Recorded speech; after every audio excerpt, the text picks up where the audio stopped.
Hello students, this is the part 2 of the chapter Ecology, Environment and Population. In my part 1 video, I have done till the levels of ecological organization. I hope you have understood that.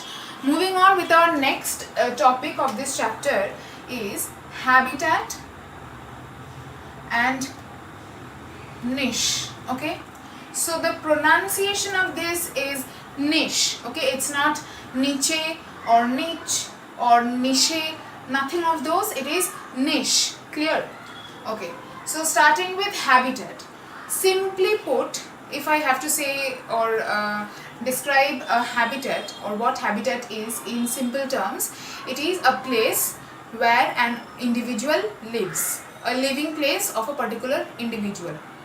Okay, the definition reads a place or the place occupied by an organism or a population or a community which is exposed to a particular combination of environmental factors. Okay, so there will be a particular place where that living organism lives, and it has some particular environmental factors or properties that makes that special, that makes that place a place where that organism can live. Okay, so that is habitat, a place where an organism lives. So under examples of habitat may include forest habitat, pond habitat, means all the organisms that live in a forest has their habitat as forest.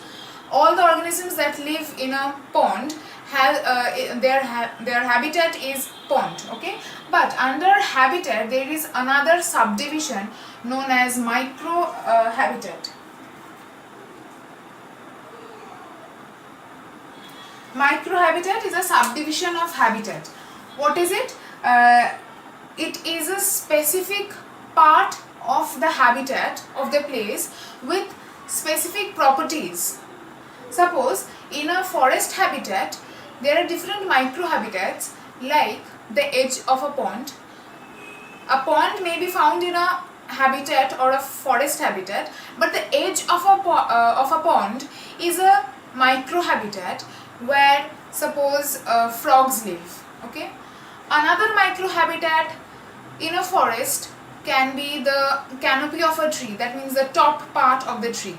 Okay, and there what are the living organisms that live there? Suppose birds or monkeys or other small animals may live at the canopy. Okay, mostly birds. But these understand that these edge of the pond microhabitat and the canopy of a tree microhabitat are completely different from each other.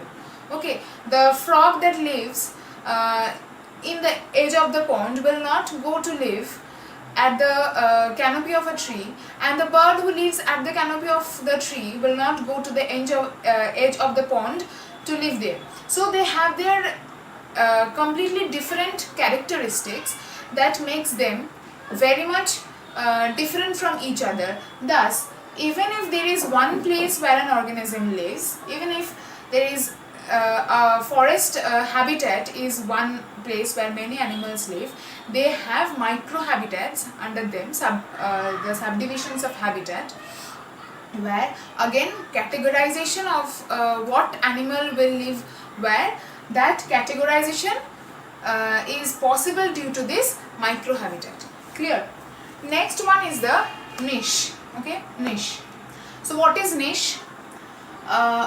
The habitat of an organism combined with the function of that particular organism in the community or the ecosystem, both combined is the niche. Again saying niche equals to habitat of an organism plus function of that organism in the ecosystem. So what is function of an organism?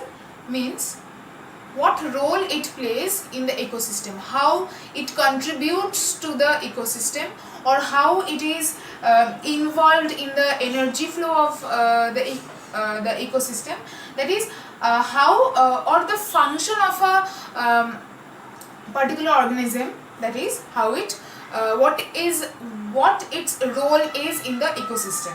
Okay, so niche is the combination of, there is the definition in your book, the habitat together with the functions of a species in its ecosystem is called niche or ecological niche of the species.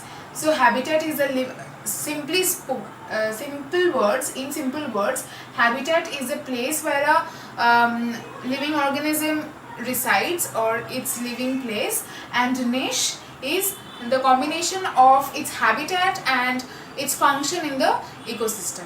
Clear?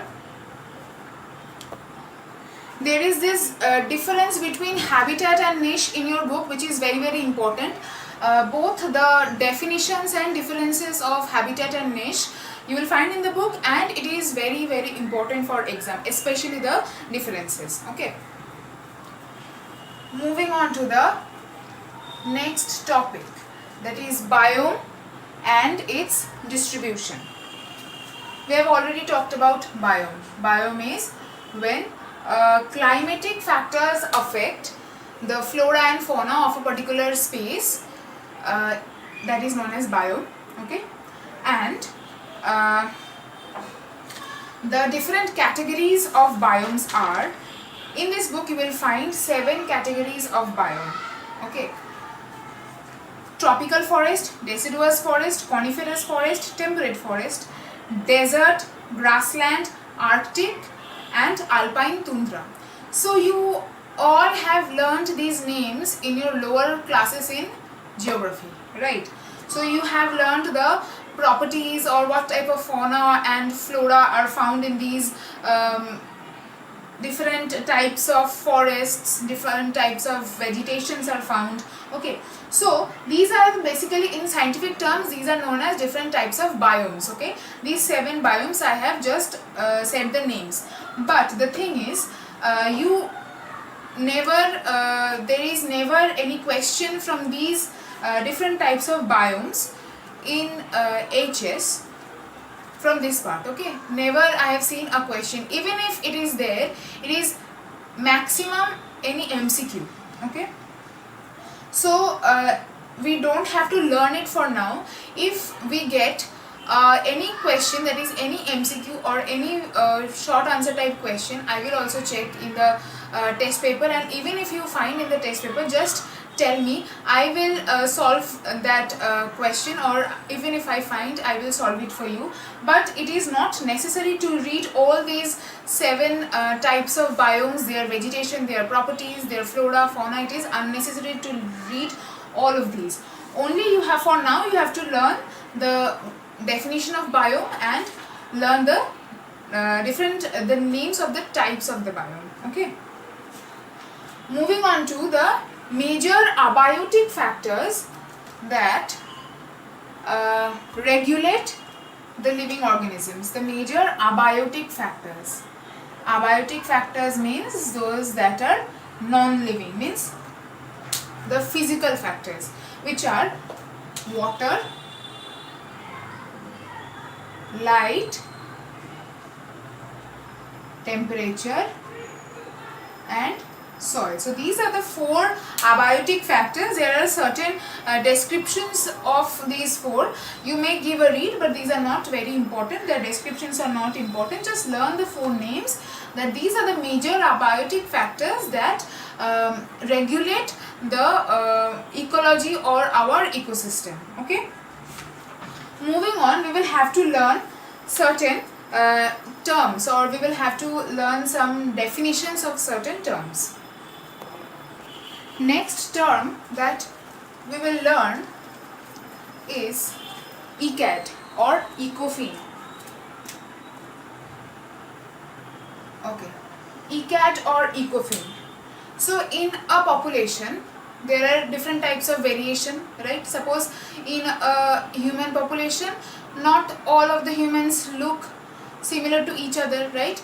That may be of different types of reasons. The reasons may be genetic, the reasons may be environmental, many different types of reasons. So When the reasons are environmental, okay, that is the variations in the phenotype. Phenotype means the external features of a individual that results due to genotype. Okay, so the variations in the phenotype which occur due to the different types of environment, changes in environment, then those variations in the phenotype are known as ECADs or ecophens. Okay, this is one important term for 1 mark question. Okay, so we will start with the adaptations part of plants and animals in the next video.